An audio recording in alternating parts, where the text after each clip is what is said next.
నమస్తే, నేను Kavitha. Welcome to I dream news and నిజాలు. H1B వీసాలకి సంబంధించి ఫీజుని $15,000 నుంచి $1,00,000 పెంచిన తర్వాత అందరిలోనూ ఆందోళన మొదలైంది. అంతలోనే ఒక చిన్న రిలాక్సేషన్ని అనౌన్స్ చేసింది అమెరికా ప్రభుత్వం. L1, F1 వీసాల మీద ఉన్న వారికి పాత ఫీజు చెల్లిస్తే సరిపోతుంది అనేది. దెన్ వాట్ అబౌట్ మన దగ్గర నుంచి వెళ్దాం అనుకుంటున్న వాళ్ళకి పాతది కాకుండా కొత్త ఫీజునే వర్తింపచేస్తామని. యాక్చువల్గా ఈ కొత్త ఫీజు అనేది ఎంతకాలం ఉంటుంది? ఛాంబర్ ఆఫ్ కామర్స్ కోర్టు మెట్లెక్కింది. అక్కడి నుంచి తీర్పేమొస్తుంది? అమెరికా ఏమన్నా మళ్ళీ పాత ఫీజునే వసూలు చేయబోతోందా?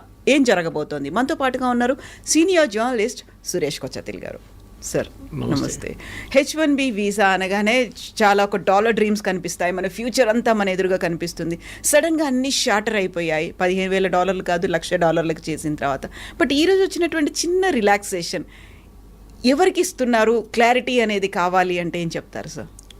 ఫస్ట్ ఆఫ్ ఆల్ మనం H1B అనేది మనం అర్థం చేసుకోవాలి ఏంటనేది.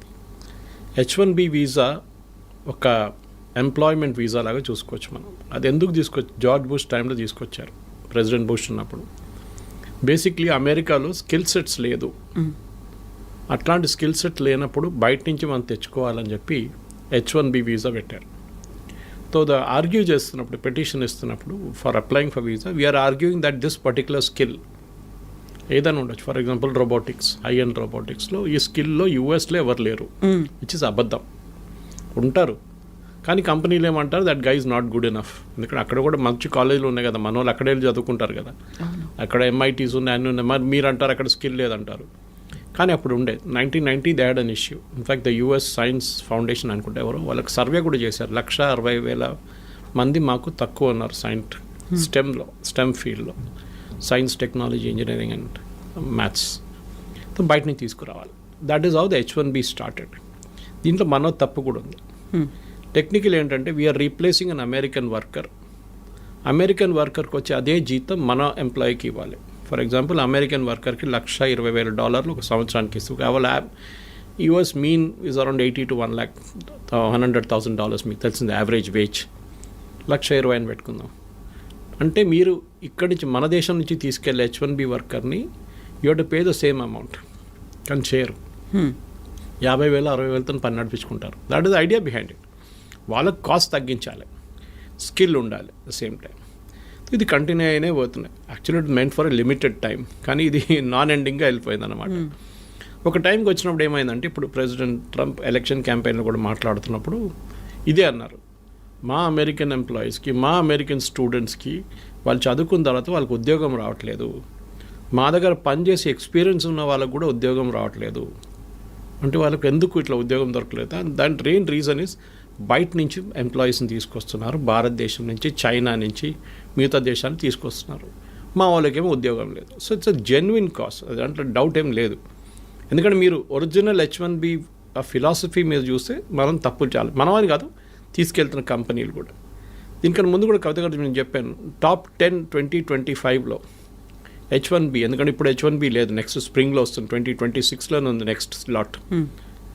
ఈ 2025లో అప్లై చేసి వీసా వచ్చిన వాళ్ళకి చూస్తే టాప్ 10 కంపెనీస్లో ఒకటే ఇండియన్ కంపెనీ ఉంది, TCS అట్ నెంబర్ 3. మిగతా కంపెనీలు 8 కంపెనీలు సాఫ్ట్వేర్ కంపెనీ, అంటే 7 కంపెనీలు software including TCS. Last 2 companies are retail companies, target and Walmart. వాళ్ళైతే IT ఇంజనీర్లు తీసుకురారు కదా, వాళ్ళకి కావాల్సింది ఏమిటంటే మేనేజర్స్ లాంటి వాళ్ళు కావాలి వాళ్ళకి. ఇది కాకుండా ఈ H1B అనేది ఇంకొక కేటగిరీ కూడా అప్లై అవుతుంది. ఇంకొకటి కాదు, చాలా కేటగిరీస్కి. Doctors, nurses, priest, Indian Catholic priest అంటే మన చర్చ్కి ఉన్న ప్రీస్ట్, అండ్ నన్స్. ఈ 4 కేటగిరీలు తక్కువ ఉన్నారు USలో. సో వాళ్ళు ఏం చేశారంటే ఇక్కడి నుంచి తీసుకెళ్లారన్నమాట, మన దేశం తీసుకెళ్ళినప్పుడు I think around 2,000 somewhere there is a problem. జల్దీ ఖతం అయిపోతుండే H1B, ఇంతమంది తీసుకెళ్తున్నప్పుడు కోటా అయిపోతుండే. దాన్ని ప్రివెంట్ చేయడానికి ఏం చేశారంటే అక్కడున్న హాస్పిటల్ సెక్టర్, మళ్ళీ క్యాథలిక్ సెక్టర్, వాళ్ళు అంటే అమెరికాలో మోస్ట్లీ క్యాథలిక్స్ కన్నా ఎక్కువ వాళ్ళు బ్యాప్టిస్ట్ ఉంటారు అక్కడ. సో ఎనీవే సేమ్ డినామినేషన్ అనుకోండి వాళ్ళది. వాళ్ళు లాబీ చేసి ఈ H1B నుంచి తీసేశారు ఈ కేటగిరీని. This is a non quota category. ఎంతమంది మీరు తెచ్చుకోవచ్చు డాక్టర్లని. ఇండియా నుంచో ఎక్కడి నుంచైనా, no limit. Versus H1B has a limit per year. ఇది కంటిన్యూ అయిపోతున్నప్పుడు ఒక స్టార్ట్కి వచ్చినప్పుడు ఇన్ఫ్యాక్ట్ డ్యూరింగ్ ద క్యాంపెయిన్ మీకు గుర్తుంటుంది ఏదో clash between Trump and Elon Musk ఏం చెప్పారంటే H1B నుంచి వచ్చిన వాళ్ళే మన దేశాన్ని ఇట్లా తయారు చేశారు, మీరు వాడిని ఆపేస్తే మన దేశంలో ఇన్నోవేషన్ ఆగిపోతుంది. Good point. ఇప్పుడు అదే జరగబోతుంది. ఇప్పుడు ఏమవుతుందంటే ఇప్పుడు ఏం చెప్తున్నారు ట్రంప్, కాదు $1,00,000 పెట్టాలి మీకు కావాలంటే, అంటే అంత ఎక్సెప్షనలీ స్కిల్డ్ మనిషి ఉండాలి వాళ్ళు. కానీ కోవిడ్ మనకు చాలా లెసన్స్ నేర్పించింది మనకి. And one of the biggest lessons was మీరు ఎక్కడి నుంచైనా పని చేసుకోవచ్చు. మీరు ఎక్కడి నుంచి ఇప్పుడు హైదరాబాద్లో చూస్తే కూడా మీరు హైటెక్ సిటీ వైపు సాయంత్రం పోతారు, లైట్లు ఉన్న అన్ని, ఆ గ్లాస్ ఫెసాడ్ ఉన్న అన్ని టాల్ బిల్డింగ్స్ చూస్తున్నప్పుడు, స్కై స్క్రేపర్స్ చూస్తున్నప్పుడు మీకు డౌట్ వస్తుంది అది అమెరికానా ఇండియానా అని చెప్పేసి. ఎందుకంటే we're working as per their timings. వాళ్ళ కోసం పనిచేస్తున్నాం. అది వెల్స్ ఫార్గో ఉండొచ్చు, డెలాయిట్ లాంటి కంపెనీ ఉండొచ్చు, చాలా కంపెనీలు ఉన్నాయి. Microsoft is there, Oracle. వీళ్ళందరూ నాట్ ఓన్లీ అమెరికా, మిగతా జాగ్రఫిక్స్ కూడా వర్క్ చేస్తున్నారు. యూరోప్ ఉండొచ్చు, అది కాకుండా ఆస్ట్రేలియా ఉండొచ్చు, మిడిల్ ఈస్ట్ ఉండొచ్చు, వాళ్ళ కోసం కూడా పనిచేస్తున్నారు ఇక్కడ కూర్చొని. సో లాజిక్ నౌ ఇస్ ఎందుకు అక్కడికి వెళ్ళాలి. ఇప్పుడు నేను చాలామంది మాట్లాడాను, స్పెషల్లీ టెక్నికల్ రిక్రూటర్స్ దగ్గర మాట్లాడాను, మీరేం చేయబోతున్నారు. ఓకే, వాళ్ళు ఏమంటున్నారు, మాకు ఇస్తున్న ఇన్స్ట్రక్షన్స్ ఏంటంటే we will pay them the same salary. అక్కడికి వస్తే ఎంత అదే శాలరీ మేము ఇండియాలో ఇస్తాం, ఎందుకంటే వీళ్ళు exceptionally skilled people, but we will not pay the $100,000. వాళ్ళకి బిజినెస్ వీసా ఇప్పించేస్తాం మేము. వాళ్ళు సంవత్సరంలో ఒక 10 నెలలు పని చేసుకొని ఇక్కడి నుంచే నడిమిట్లో every 3 months they will go for a US tour. US టూర్కి వెళ్ళి వచ్చేస్తారు. మీరు అడగవచ్చు ఎయిర్ ఫేర్ అంతనే అవుతుంది కదా, తర్వాత అంత ఎయిర్ ఫేర్ ఖర్చు పదే వాళ్ళు అక్కడ పెట్టుకోవచ్చు అంటే yes, that is also possibility. కానీ ఇక్కడి నుంచి కూడా చేసుకోవచ్చు, రిమోట్ యూ కెన్ వర్క్. ముందు మన దగ్గర నాకు గుర్తుంది ఇప్పుడు కూడా Y2K బూమ్ టైంలో off site and on site అని చెప్పి ఒక కాన్సెప్ట్ ఉండే. ఇప్పుడు చాలామంది ఆన్ సైట్ పని చేయడానికి వాళ్ళకి ఇష్టపడుతుంది, ఎందుకంటే డాలర్ టర్మ్స్లో మీరు చెప్పినట్టు డాలర్ డ్రీమ్స్ ఉండే అప్పుడు. కానీ ఇప్పుడు అది లేదు.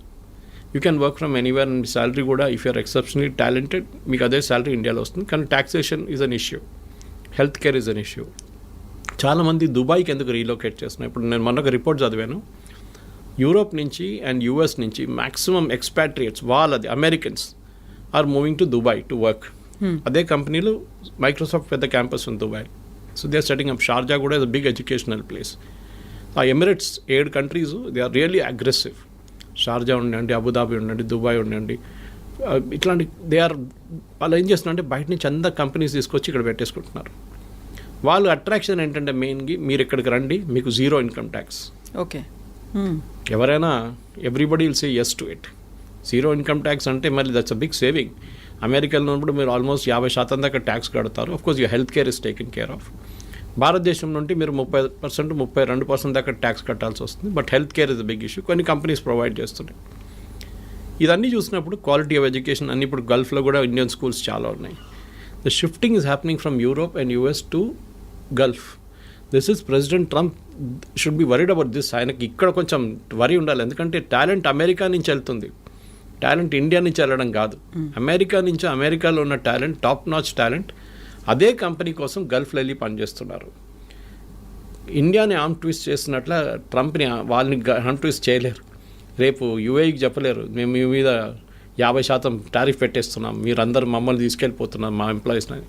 So the shift is double అన్నమాట. ఇప్పుడు అమెరికా నుంచి చాలామంది ఏమంటారు, మాకు ఇంత పెద్ద ట్యాక్సేషన్ అవాయిడ్ చేయడం, దుబాయ్కి వెళ్తాం, అక్కడ 10 సంవత్సరాలు 5 సంవత్సరాలు పనిచేస్తే మాకు enough savings will come back again. కానీ ఇప్పుడు కొత్తగా ఒకటి ఇవాళ పొద్దు నుంచి కనిపిస్తుంది ఈ న్యూస్, L1 అండ్ F1 వాళ్ళకి ఈ $100,000 పడదు, వాళ్ళకి they don't need to pay for it అన్నారు. We should understand difference between L1 and F1. L1 is a non immigrant visa, ఒక హై స్కిల్డ్ మేనేజర్స్ ఎగ్జిక్యూటివ్స్ని తీసుకెళ్ళడానికి వీసా. అంటే వాళ్ళు నాన్ ఇమిగ్రెంట్ వీసా, వాళ్ళు భారతదేశంలో ఉండొచ్చు any country and they are going to US to work there. వాళ్ళకి L1 issue చేస్తున్నారు. F1 అనేది అకాడమిక్ స్టూడెంట్స్ అన్నారు, వాళ్ళు ఆల్రెడీ చదువుకుంటున్నారు అక్కడ. ఈ 2 కేటగిరీస్ ఏం చేస్తారు, ఒకసారి వెళ్ళిన తర్వాత అక్కడ స్పెషల్లీ మన వాళ్ళు ఇక్కడి నుంచి they try and extend it to an H1B. అక్కడే ఉండాలని సెట్ వాళ్ళు ఫస్ట్ H1B తీసుకొని దాని తర్వాత గ్రీన్ కార్డ్, దాని తర్వాత citizenship. So that transfer from L1 or F1 to H1B will not attract $100,000 అంటున్నారు. ఇప్పుడు అటార్నీస్ చెప్తున్న న్యూస్ ఇది, మన ఛానల్స్లో వస్తున్న, నేషనల్ ఛానల్స్లో వస్తున్న న్యూస్ అయితే చూపిస్తుంది. అది ఫైనల్ ఎక్కడ ఏంటవుతుందో తెలియదు. దాని తర్వాత మీరు స్టార్టింగ్లోనే చెప్పారు అక్కడ కేసులు నడుస్తున్నాయి. US chamber of commerce case వేశారు అక్కడ, saying that this is unfair, మాకు టాలెంట్ కావాలి, మీరు టాలెంట్ అలౌ చేయకపోతే మేమేం చేయాలి, మళ్ళీ మేము ఇన్నోవేషన్ ఉండదు మా దగ్గర, ఇన్నోవేషన్ మిగతా కంట్రీస్కి వెళ్ళిపోతే ఆల్రెడీ చైనా తీసుకెళ్ళిపోయారు చాలా మటుకు ఇన్నోవేషన్, ఈ వీళ్ళని కూడా తీసుకెళ్తే ఎందుకు టాలెంట్ ఎందుకు అమెరికాకి రావాలంటున్నాం. నేను యాక్చువల్లీ లాస్ట్ వీక్ ఒక కపుల్తో మాట్లాడాను యూఎస్లో, Indian couple, settle there US citizens 20 సంవత్సరాల నుంచి. వాళ్ళు అంటున్నారు, సురేష్ గారు మీరు బిలీవ్ చేయరు, husband and wife, I won't take the name, but మాకు ఇద్దరికి ఉద్యోగం లేదు సురేష్, 6 నెలలు అయ్యాయి, ఎట్లా బిల్లు కట్టాలని కష్టపడుతున్నాం, పిల్లలు చదువుకుంటున్నారు, కాలేజ్కి వచ్చేసారు, మేము ఏం చేయాలని మాకు అర్థం కావట్లేదు, యుఎస్ సిటిజన్ అయిపోయాం మేము, కానీ మాకు ఉద్యోగం లేదు ఇక్కడ. అమెరికా ఇస్ గెటింగ్ H1B పక్కన పెట్టండి, America is getting stretched out completely. మొన్న కూడా ఒక అమెరికన్ సెనేటర్ అన్నారు, the problem is we're out priced in the market, completely out priced. ఇప్పుడు నేను చెప్పే ఎగ్జాంపుల్ మీకు చాలాసార్లు చెప్పాను, plumber cost more than the tap. ఇది ప్రాబ్లం అమెరికా. మీరు ఏ ఫోన్ ఇప్పుడు కూడా చూడండి, last month also iPhones maximum India నుంచి ఎక్స్పోర్ట్ చేసింది యూఎస్కి వితౌట్ టారిఫ్. ఐఫోన్ చాలా smart, Trump is not putting tariff on iPhones or any electronic goods. IT మీద లేదు, ఫార్మస్యూటికల్స్ మీద లేదు, అండ్ ఆన్ ఎలక్ట్రానిక్ గుడ్స్. ఫార్మస్యూటికల్స్లో మీకు మనకు తెలిసిందే generic, we're not talking of patent drugs, patent అంతా యూరోప్ నుంచి వస్తుంది, మన దగ్గర నుంచి వెళ్ళి జనరిక్ 95%, సో నాట్ ఇంపాక్టెడ్. ఇవాళ ఇంకో రిపోర్ట్ పొద్దున్న నేను చదివాను టెక్స్టైల్స్ గురించి, it was by an international public, I think it is McKinsey. వాళ్ళు ఏమంటున్నారు అంటే ఇండియన్స్ ఎంత మంచిగా అడ్జస్ట్ చేసుకున్నారంటే Bangladesh got a cheaper cloth because వాళ్ళకి 15% వేశారు, భారతదేశానికి 50% వేశారు. In spite of that India has invented new markets in Europe. మన లాస్ట్ 2 months ఎక్స్పోర్ట్స్ మీరు చూస్తే August and September our exports have gone up to Europe and other places. మొత్తం as a basket of exports it has gone up, in to Europe it has gone up more అన్నమాట. So వీళ్ళేమంటారు, మా father generation నుంచి one కంపెనీగా in Tirupur talking about this, మా father grand father generation నుంచి US అని చెప్పి అక్కడ టార్గెట్ కానివ్వండి, వీళ్ళ మిగతా రీటైల్ చైన్స్ వీళ్ళ దగ్గర నడుస్తుంటుంది, మేము ఎక్కడికి చూడలేదు మార్కెట్ బయట అని చెప్పేసి. Now we're looking at newer markets and the struggle is different, ఎందుకంటే వాళ్ళ క్వాలిటీ వాళ్ళ దాంట్లో అడ్జస్ట్ చేయడం, వాళ్ళ దాంట్లో అడ్జస్ట్ అయిపోయారు వీళ్ళు. వాల్మార్ట్ కానీ టార్గెట్ కానీ మిగతా అన్ని చైన్స్ ఉన్నాయి కదా అక్కడ, they all got use to it. Now suddenly they adjusting to new market అన్నమాట. సో మన దగ్గర ఉన్న F1 ఇప్పుడు H1B అప్లై చేసే ఎంప్లాయీస్ కానివ్వండి, మోస్ట్ ఆఫ్ దట్ పిల్లలకి ఇక్కడ అన్నిటికంటే డేంజరస్ ప్రాబ్లం ఎక్కడ వస్తుందంటే ఎడ్యుకేషన్ కోసం వెళ్ళే పిల్లల కోసం స్కాలర్షిప్ వచ్చి వీసా డినై చేసిన కేసులు ఉన్నాయి చాలా మటుకు. I met one doctor recently, young kid, Gandhi Osmania నుంచి పాస్ అవుట్ అయ్యి షీ వాజ్ వర్కింగ్ అండ్ ఆమెకి ఫుల్ స్కాలర్షిప్ వచ్చింది MS కోసం, కానీ she couldn't go, visa reject చేసేసారంట. ఇక్కడ చెప్పాల్సింది ఏంటంటే మెయిన్గా వీసా ఎందుకు రిజెక్ట్ చేస్తున్నారు, ఒకటి నో రీజన్, ఏ రీజన్ కూడా చెప్పట్లేదు, వాళ్ళ రీజన్ ఇస్తున్నారు, that reason is very very obscure. Second, మీ సోషల్ మీడియా హ్యాబిట్స్ చెక్ చేస్తున్నారు వాళ్ళు, ఫుట్ ప్రింట్స్ ఏమున్నాయి డిజిటల్, మీరు డిలీట్ చేస్తే కూడా వాళ్ళు పట్టుకుంటారు. డిలీట్ చేయడం ఇంకా డేంజరస్. ఇప్పుడు still there you can still argue, నేను అది కొంచెం ఎమోషనల్గా రాశాను అది ఇది అని చెప్పి, కానీ మీరు ఈ లెఫ్టిస్ట్ ఐడియాలజీస్, ఈ వోక్ కల్చర్, LGBT రైట్స్, దీని గురించి ఎక్కువ రాయడము, సపోర్ట్ చేయడం, హ్యూమన్ రైట్స్ గురించి, ఇమిగ్రేషన్ పాలసీ గురించి రాయకండి మీ సోషల్ మీడియా హ్యాండిల్స్లో. నాలాంటి వాళ్ళకి ప్రాబ్లం లేదు, I have no dream of going to US, but still యంగ్స్టర్స్కి ఇది ఉన్న చాలామందికి ఉన్నా, నాకు ఆ కల్చర్ కూడా లేదు, I'm more of a rightist than leftist. కానీ వాళ్ళు చాలా చాలా కేర్ఫుల్ ఉండాలి. ఇక్కడ ఉన్నప్పుడు పిచ్చోన్లాగా వెళ్ళి ఏదో స్పీచ్లు ఇవ్వడము, లేకుంటే రాయడము, దాంట్లో ఫోటోలు పెట్టడము, ప్రొటెస్ట్ చేయడం, it will impact your, unless you're not planning to go to US, it will definitely impact. So 3 లెవెల్లో చూడాలి కవిత గారు మీరు అడిగిన ప్రశ్నకి. ఒకటి L1 F1 మనం మాట్లాడుకున్నాం. Second H1B itself, what will be the next step legal and otherwise. Conversion from L1 F1 to H1B అది కూడా మనం చూసాం. 4వది ఏంటంటే డెఫినెట్గా what are the options for people who are not getting an H1B which is basically staying back in India. 5వది ఇంకో ఇది కూడా చెప్తున్నారు, మెక్సికోలో కెనడాలో వీళ్ళు కూర్చోబెడదాం, అక్కడ ఒక యూనిట్ స్టార్ట్ చేద్దాం. ఫర్ ఎగ్జాంపుల్ IT కంపెనీ వాళ్ళు మెక్సికోలో స్టార్ట్ చేస్తారు, it can be a Wipro or TCS or Infosys. అక్కడి నుంచి US ట్రావెల్ చేయడం చాలా దగ్గర. కెనడా నుంచి కూడా అంతే, కెనడా నుంచి can even drive down if you want. So మీరేం చేస్తారు, అక్కడ 3 నెలలకి మీరు వెళ్ళి మీటింగ్, USలో మీటింగ్ అటెండ్ చేసి వచ్చేస్తారు. You can be working from Mexico without attracting $100,000. So benefit అందరికీ ఉంది ఎక్సెప్ట్ ఫర్ US. USకి పెద్ద లాస్ కాబోతుంది ఇప్పుడు కాదు, షార్ట్ టర్మ్ లాంగ్ టర్మ్లో. వాళ్ళ ఎంప్లాయీస్కి ఉద్యోగం వస్తుంది, అది రాదు. ఎందుకంటే కంపెనీస్ అన్నీ ఏం చూస్తున్నారు కవిత గారు అంటే హౌ టు ప్రాఫిట్. మాకు ఎక్కువ లాభాలు కావాలి, ఎందుకంటే మా షేర్ హోల్డర్స్కి మేము ట్రంప్ చెప్పిన మాట వింటే మేము మొత్తం మునిగిపోతాం. We have to create our own kind of level of playing field అన్నమాట. దానికి ఎంత తక్కువ జీతం అని చెప్పకూడదు, ఎంత తక్కువ వాల్యూలో మనం ఎంప్లాయీస్ని తీసుకొస్తామో మా ప్రాఫిట్ అంత ఎక్కువ అవుతుంది. కానీ మ్యాన్ పవర్ కాస్ట్ చాలా contributes huge amount of money to the final bottom line. మీ టాప్ లైన్ గ్రో కావచ్చు, కానీ బాటమ్ లైన్లోనే అల్టిమేట్లీ ప్రాఫిట్ వస్తుందా లేదా అని చూడాలన్నమాట. సో అక్కడ if an employee can be bought at a lesser cost, ఆయన ఇక్కడే పెట్టేసుకుని అమ్మాయిని అబ్బాయిని ఇక్కడే పెట్టేసుకుని పని చేయించుకుంటే we can save more money for the company. దానికోసం మనం మైక్రోసాఫ్ట్ మొన్న ఒక 2 నెలల ముందు ఫీనిక్స్ దాంట్లో near next their campus they about 2 lakhs square feet on lease. ఎన్నో సంవత్సరాలు తీసుకున్నారు వాళ్ళు. 2 లక్షల స్క్వేర్ ఫీట్ అంటే చిన్నది కాదు. అంటే they have plans of expansion. అది కాకుండా గూగుల్ చూసాం మన విశాఖపట్నంలో డేటా సెంటర్ సెటప్ చేశారు. Of course data center doesn't generate huge amount of jobs, but still it's a big significant announcement. అట్లనే మనం చూస్తున్నాం చాలా మటుకు అమెరికా నుంచి భారతదేశంలో ఇప్పుడు చిప్స్ కూడా చూడండి, చిప్స్ తయారు చేస్తున్న కంపెనీలు కూడా except for Nvidia maybe others are all in India. చాలామంది మన second company started producing chips and started exporting from day for yesterday. ఇట్లాంటి చాలా నడుస్తున్నాయి. సో భారతదేశానికి ఆపర్చునిటీస్ ఉన్నాయి, ముందట్లా కాదు. And we need not be in US అని కోవిడ్ నేర్పించింది మనని. Work from anywhere, work from home or work from anywhere. ఆ కాన్సెప్ట్తోని ఇక్కడున్న స్టూడెంట్స్ కానీ ఇక్కడున్న ఎంప్లాయీస్ కానీ పాజిటివ్గా తీసుకొని ఉంటే బాగుంటుంది. తర్వాత సిచ్యువేషన్ మారచ్చు, court can give a decision. But Trump has an executive power. ఒక ప్రెసిడెంట్కి, యూఎస్ ప్రెసిడెంట్కి ఒక ఎగ్జిక్యూటివ్ పవర్ ఉంది. ఏ కోర్ట్ ఇచ్చినా కానీ, ఏ నిర్ణయం వచ్చినా కానీ యూఎస్ ప్రెసిడెంట్కి at the port where you enter US ఒక ఫీజు వేయడానికి అమెరికన్ ప్రెసిడెంట్కి అథారిటీ ఉంది. ఇదంతా పోతే కూడా ఆయన కొత్త ఫీజు వేస్తాడు. ఇప్పుడు ఈ 100,000 is the fees for entering US అని చెప్తారు. దాన్ని కోర్ట్ డినై చేయలేరు, ఎందుకంటే ఇప్పుడు ఇచ్చిన ఆర్డర్ని should have been passed by the American Congress. అదొక ఆర్గ్యూ చేయొచ్చు. బాటమ్ లైన్ ఏంటంటే we should now look for new markets. Europe చూడండి, యూరోప్లో ఎడ్యుకేషన్ బాగుంటుంది, ఎంప్లాయ్మెంట్ కూడా బాగుంది, and they are more steady అక్కడున్న పొలిటీషియన్స్. ట్రంప్ లాగా ఒకరోజు పిల్లి నల్లది, నెక్స్ట్ డే పిల్లి తెల్లదని చెప్పే కాదు పరిస్థితి. It doesn't change that way అన్నమాట. ఓవరాల్ నేనైతే పాజిటివ్గా ఉన్నాను. నెక్స్ట్ 3-4 monthsలో క్లారిటీ కూడా వచ్చేస్తుంది. ట్రంప్ కూడా చాలా మటుకు దిగి వస్తున్నారు.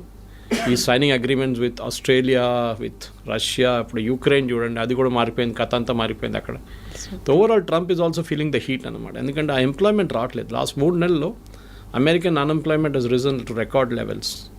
అది చాలా పెద్ద వరి ఆయనకి. అమెరికాలో ఎలక్షన్ మన దగ్గర ఉల్లిపాయల రేట్తోనే గవర్నమెంట్ పడిపోతుంది అంటారు చూడండి, అక్కడ అన్ఎంప్లాయ్మెంట్ రేట్తో గవర్నమెంట్ పడిపోతుంది. అక్కడ ఇన్ఫ్లేషన్ పెద్ద ఇష్యూ కాదు అక్కడ, especially food inflation anyways high in America. కానీ ఎంప్లాయ్మెంట్ రాకపోతే then American politicians are in big trouble. దానికోసం ఇంత పెద్ద రిస్క్ తీసుకున్నారు ట్రంప్, కానీ అది కూడా ఇప్పుడు పనిచేయట్లేదు. ఇప్పుడు అందరూ ఇండస్ట్రియలిస్టులు, ఆంటర్ప్రెన్యూర్స్ ఉండేటువంటి అమెరికన్ ఛాంబర్ ఆఫ్ కామర్స్ ఎందుకని కోర్టు దాకా వెళ్ళింది? H-1B వీసాల గురించే. అంటే వాళ్ళకి వైపు that is not our commerce, వాళ్ళ కామర్స్ వాళ్ళు వెళ్ళారు. వాళ్ళ అంటే ద మెయిన్ థింగ్ ఇస్ వాళ్ళు ఏమంటున్నారంటే మాకు టాలెంట్ కావాలి. అమెరికాలో ఇంత మటుకు ప్రోడక్ట్స్ సర్వీస్ తయారు చేసిందంటే బికాజ్ లాట్ కంట్రిబ్యూషన్ ఇండియన్స్ ఉంది, చైనీస్ కూడా ఉంది, ఇండియన్. కానీ చైనీస్ ఒకటి ఉంది, వాళ్ళు నేర్చుకొని వాళ్ళు రిటర్న్ వెళ్ళిపోతారు వాళ్ళ కంట్రీకి. క్వైట్ ఆఫెన్ స్పైయింగ్ చేస్తారని చెప్తారు Americans, which might be possible.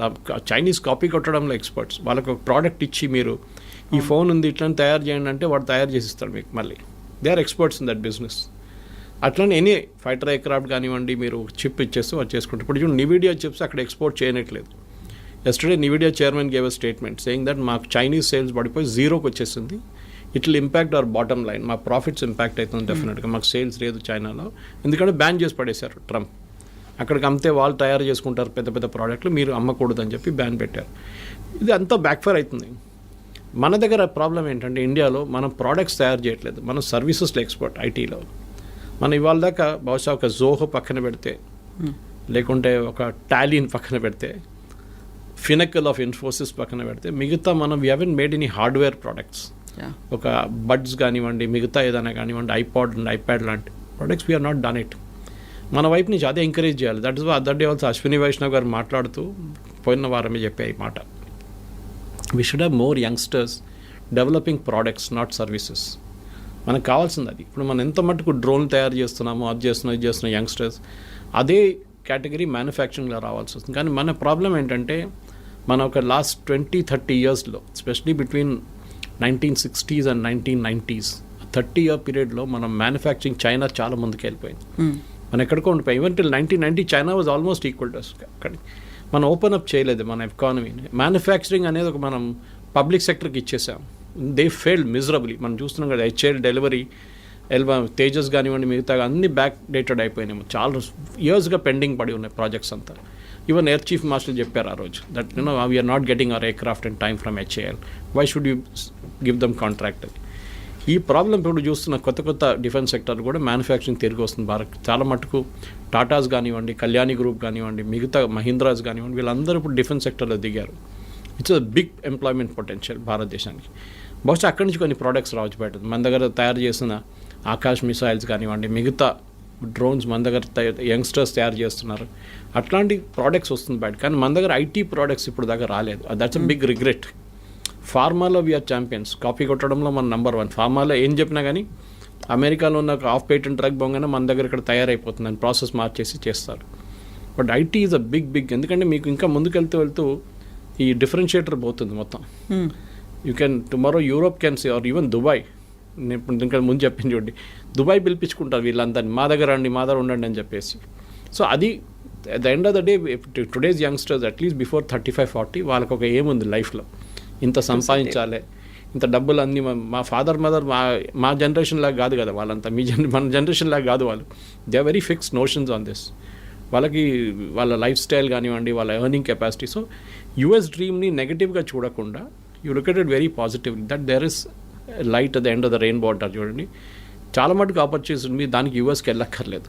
Sir మీ క్వాలిటీ ఆఫ్ లైఫ్ ఇంప్రూవ్ చేయాలి, నేను ఇంకా బాగా మంచి అట్మాస్ఫియర్, ఇక్కడున్న ట్రాఫిక్ జామ్ కానీ ఇక్కడున్న పొల్యూషన్ నాకు నచ్చదు, నాకు కొంచెం క్వాలిటీ లైఫ్ కావాలంటే yes you can go to Europe definite. కానీ settling down I'm not really sure. కానీ ఎందుకంటే ఇప్పుడు యూకే కూడా అంటున్నారు మేము వీసా నాన్ స్ట్రిక్ట్ చేస్తున్నాం అది అని చెప్పి. జర్మనీ కూడా they pretty strict about it. మీరు వెళ్ళి ఉండొచ్చు. కానీ ఒక అమెరికన్ డ్రీమ్ అయిపోయిందంటే ముందు మా దగ్గర కేరళలో దుబాయ్కి వెళ్తుండే చాలామంది. I'm talking of 70s and 80s first construction boom టైంలో చాలా తక్కువ జీతంకి వెళ్తుండే. కానీ ఆడొచ్చి చేసే డ్రామా చూస్తే ఏదో అక్కడ మొత్తం రోడ్ మీద అంతా బంగారం పడి ఉంది, బకెట్లు తీసుకెళ్ళి మనం తీసుకురావచ్చు, ఆ లెవెల్కి తీసుకొచ్చారనమాట థాట్ ప్రాసెస్ని. సో ఇక్కడున్న యంగ్స్టర్స్ కూడా అదే ఆలోచించారు, అరే దుబాయ్ ఇంత మంచి ప్లేస్, మనం అక్కడికి వెళ్ళిపోతే ఎంత బాగుంటుంది, ఏజెంట్కి డబ్బులు ఇచ్చి వీసా ఇచ్చి చేయించుకుంటారు, లాస్ట్ అక్కడ వెళ్ళినప్పుడు నరకంగా అనిపిస్తుంది వాళ్ళకి. Now situation has change. ఇప్పుడు కన్స్ట్రక్షన్ బూమ్ అయిపోయింది. Now Dubais and even Saudi Arabia వీళ్ళందరూ దే రియలైజ్డ్ ఆయిల్ అంటే దుబాయ్లో ఆయిల్ లేదనుకోండి, కానీ అదర్ పార్ట్ ఆఫ్ ఇట్ మిగతా ఎమిరేట్స్లో ఉన్నాయి కదా, వీఆర్ ఆల్ వాళ్ళకు యూరోప్గా తయారవుతున్నారు. మొహమ్మద్ బిన్ సల్మాన్ చెప్పారు కదా, I take Saudi Arabia to become Europe by 2030 అని. సో అమెరికన్ డ్రీమ్ కూడా పోతుంది. అమెరికా నుంచి చాలా మటుకు షిఫ్ట్ అవుతున్నాయి. And you can see this consistently. New York times subscribe చేశాను నేను, I read it every day. ఎన్ని బిజినెస్ షిఫ్ట్ అయిపోతున్నారంటే అమెరికా నుంచి చైనా మ్యానుఫ్యాక్చరింగ్ మొత్తం తీసుకెళ్ళిపోయింది. దాని తర్వాత కూడా వీళ్ళు కార్లు అక్కడి నుంచి మళ్ళీ ఇప్పుడు అమెరికాకి ఇంపోర్ట్ చేసి అమెరికాకి ఎక్స్పోర్ట్ చేసి బీవాడీ లాంటి కంపెనీ కార్లు అమ్ముకుంటున్నారు. They selling cars in Europe. ఎందుకంటే వాళ్ళకి ఇన్పుట్ సబ్సిడీ చాలా హెవీ ఉంది. చైనా ల్యాండ్ ఫ్రీ ఇస్తారు, మీకు పవర్ చాలా తక్కువ రేట్లో ఉంటుంది. చాలా చైనీస్ గవర్నమెంట్ చాలా ఎంకరేజ్ చేస్తారు ఇండస్ట్రీని. అండ్ వాళ్ళకు కూడా ఒక లాంగ్ టర్మ్ గేమ్ ప్లాన్ ఉంది. మన దగ్గర అది లేకుండే. కానీ I think time has now come. H1B కానివ్వండి, L1, F1 గురించి మాట్లాడితే అది కాకుండా ప్రొఫెషనల్స్ కూడా మన దగ్గర చాలామంది ఉన్నారు. మెడికల్ ప్రొఫెషనల్, డాక్టర్స్ కానీ నర్సెస్ కానీ. కేరళ నుంచి nurses are heavy demand in US, యూరోప్లో కూడా అంతే. So they are all travelling there. నేను చెప్పాను చూడండి, ప్రీస్ట్ అక్కడ చర్చ్లో ప్రీస్ట్ లేరు, ఇక్కడి నుంచి తీసుకెళ్తున్నారు మన దగ్గర నుంచి. నన్స్ని తీసుకెళ్తున్నారు ఇక్కడి నుంచి. గుడ్ థింగ్, ఎక్స్పోర్ట్ చేయండి, మన మ్యాన్ పవర్ని ఎక్స్పోర్ట్ చేయాల్సింది. కానీ ఐటీ అని చెప్పి ఒక పిచ్చి పట్టేసి మనకు లాస్ట్ 10-15 ఇయర్స్లో వన్ వే నేను చూస్తే అది గుడ్. ఒక టెంపర్ డౌన్ అవుతుంది.